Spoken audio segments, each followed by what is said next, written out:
Hi, and welcome to Round Robin. I am not Robin McCormick. I am Mike Holtzclaw. I'm filling in today, and with us in the studio is Alan Holman, who is the curator of the Hampton History Museum. Alan, thank you so much for coming in. Thank you for asking me in. Very happy to have you. And a topic to discuss today that I know is dear to both of us. You guys have a new exhibit getting ready to open on the life and legacy of Chris Kraft. That's correct. We're calling it Chris Kraft, Hampton's unlikely space hero. We opened to the public on February 29th. We have a leap year this year, and we'll be open until the 1st of March of 2025 with that exhibit. How appropriate that Chris Kraft, who made something of a leap, that the exhibit opens on leap year day. We plan to open it on his 100th birthday, which is the 28th of February.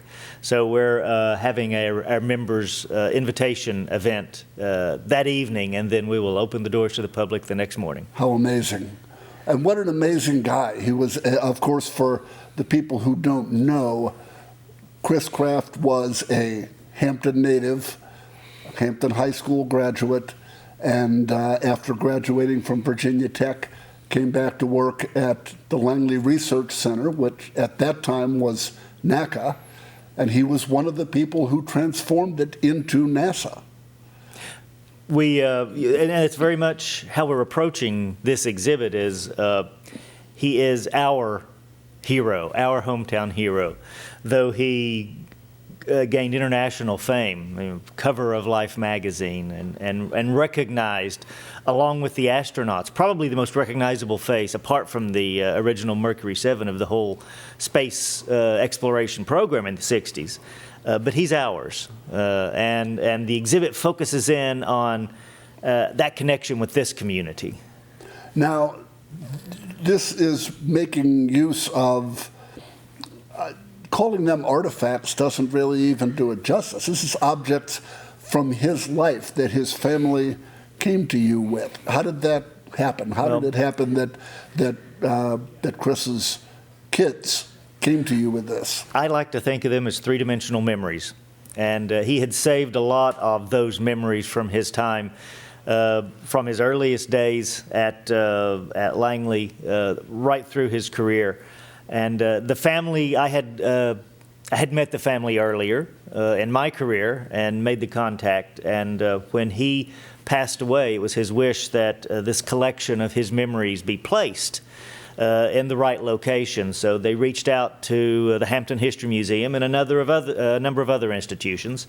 And we worked to identify the material that really belongs to the people of Hampton, and then made the connection with other institutions. Some of the collection went to Virginia Tech, some of it, of course, went to the National Air and Space Museum, but a good, solid collection landed here in Hampton that reflect, again, his connection to this community and his work here at NASA's Langley Research Center. Are there a couple of objects that you are particularly thrilled to be able to showcase that make that connection? Because, again, I don't know what the objects are at this point, but they could be stuff that go back to childhood, not just NASA Langley, but from high school and grade school, because he was here. My very favorite, which on the surface of it makes no sense at all, his baseball glove. Baseball was the connecting thread throughout his life.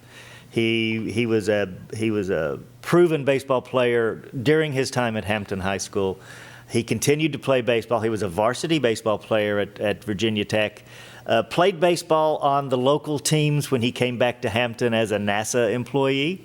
And until the end, as long as he had time, he was going to be on the baseball field. So we have his baseball glove, which by all accounts he probably kept for decades and decades, and it was his toy. We do have some artifacts that are representative of his time at Langley, but I think of the stuff that he brought to us is in 1965, November 10th, 1965, the city of Hampton declared Chris Kraft Day, he flew back from Houston, and the entire city paused to welcome Kraft in and let him know, that they remembered. And he was their hero. And there's a whole collection of memorabilia that are associated to that day, where the Kiwanis or any of the local civic groups would have a ceremony to present him things. And there's a tea service, a silver tea service that's expansive. It'll fill an entire case at the museum that they presented him on Chris Kraft Day. Wow. Which is, again, what a homecoming.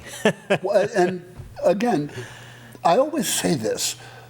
People don't realize, even people who live in Hampton don't realize, the U.S. space program was born here. Mm-hmm. This is where it started. When President Kennedy challenged the United States to put a man on the moon by the end of the decade, he was talking to these people in Hampton, Virginia. And the Space Task Force, the Space Task Group, yes, started out here. Robert Gilruth, Gene Kranz, Chris Kraft, who, again, didn't just work here, but grew up here. And it's such an amazing story. But one of the great parts of the story was when he came back to Hampton to start his work at Langley in 1945, he moved back home with his mom and lived in Phoebus and commuted into Langley. But it's absolutely that that connection with the community, how that we do go very deeply into how Hampton during that time, from 1958 really until the Apollo program was off the ground and successful, Hampton was the center of that universe. And it's no mistake that the Space Task Group, which was drawn together in 1958, it was a little before Kennedy's charge. It was after the Sputnik scare. And the United States have been kind of puttering around and not doing a very good job of driving their satellite program forward. And when Sputnik went up, the world now knew that we were a step behind. And Gilruth was told, put together your best and let's drive this forward, and we're going to have it work in a combined, unified way instead of it being a Navy program or an Army program or an Air Force program. So Chris Kraft was one of those original 35. They identified 35 engineers, support staff, scientists, and test pilots were invited in as well. And Chris Kraft was one of those trusted confidants of Robert Gilruth that he was able to pull into that team and really get the ball moving, inventing everything from scratch. There was no starting point. Everything was at zero when they began their work. You had, I know, the opportunity to meet Mr. Kraft. I can't even call him Mr. Kraft. He was very unassuming. He was Chris. You had the opportunity to meet Chris on at least one and maybe more than one occasion. One occasion, a couple of decades ago, actually. I was at the Virginia Air and Space Center at the time as their curator, and he had been in town and got to meet him briefly, and he was as engaging and pleasant a human being. But like Katherine Johnson, no matter his age, the light was bright. He was just the sharpest person in the room, no matter what room he stood in. That was my experience with him as well. And it's interesting, because I hadn't thought about this until just then when you mentioned it. But one of the things in my experience as a reporter, I interviewed Chris and I interviewed Katherine Johnson, both on multiple occasions. And what occurs to me now is both of them were so humble, but also very proud. Mm-hmm. Some people can be so humble that they don't even like to talk about what they did, or they want to talk about what they did as though, oh, that was no big deal, even though we knew it was. Both of these people took so much pride in what they did, and they understood that it was special. Their humility was they wanted to make sure you knew how many other people worked on it. This isn't my accomplishment, but it was always fascinating with both of them to get them talking about what they did, because there was that humility with both of them. They both, in conversations I had with both of them, that was very clearly communicated. They also very clearly communicated that they understood the importance of their work. They weren't overly self-indulgent about it, but they understood it was monumental. Both of them did. And I think it's important that we remember Chris in that way. While he was very humble and very easygoing. One of the things I learned by going back through his autobiography is wonderful, Flight. But oral histories I was able to pick up was that even though he understood, he was humble, he understood the kind of his place in the big picture, he also understood that his role was important.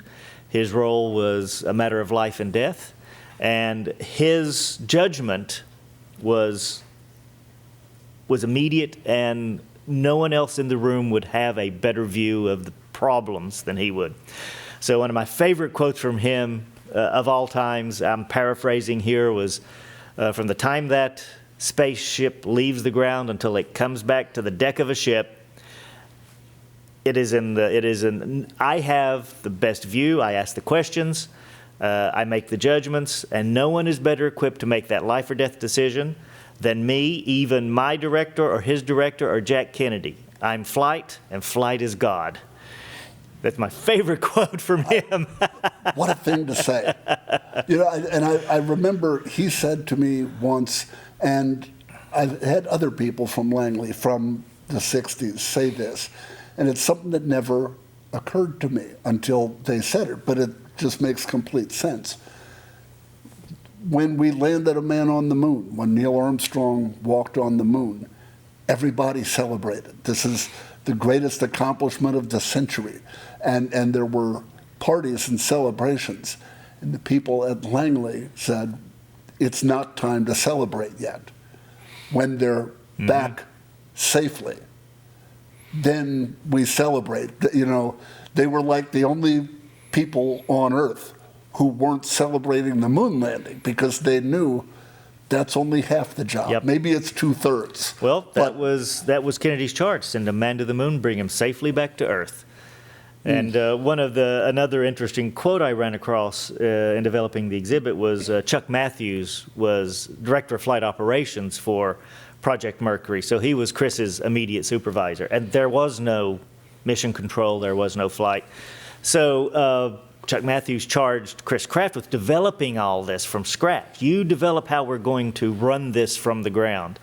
And his charge to Chris was very simple. He says, okay, you figure out how to get a man into space and get him back to Earth, and try your best to bring him back here without killing him.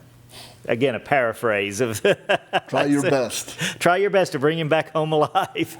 And of course, the Mission Control Center in Houston is now named in honor of Chris Kraft. It could only be named in honor of him because he was the architect. While his role there was as flight director, the man in charge of the actual time that the spacecraft is away from Earth, his first job was to develop the whole concept of mission control. How are we going to understand what's going on if such a complex mission in real time so that we can make decisions that could save a man's life? And that was his role, and he came up with the entire, if you see the mission control, they've been through so many iterations since 1962, and it's much more elaborate now, and it's a larger, more technologically advanced room. It's the same layout.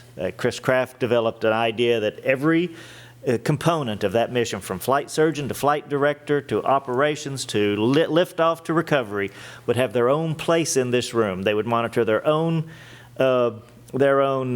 important areas, but they were in the same room, not in California and Virginia and Florida and Texas. They were all in the same room, and in the center of that room was the flight's control panel. And Chris Kraft, while that flight was in the air, that was his room. And he developed not just the layout, but the protocol, the chain of command. Oh, yes. How this would work. What an amazing legacy. Yes, and then they follow the same. There are, I've lost count, but something over 100 flight directors since Chris Kraft was number one. And he trained the first dozen or so of them because it became apparent pretty early that he could not stay awake, 72 hours and do it. So he trained shifts, essentially, and that's still how they operate. And you can go online and find that list of flight directors that are his spiritual successors in that position. The new exhibit opens on February 29th at the Hampton History Museum. Alan, thank you so much for coming in today. I think we could talk for a couple of hours. The cameras will stop recording in a minute and we'll just keep going. We will. Thank you so much for tuning in. This has been Round Robin. Thank you, Mike.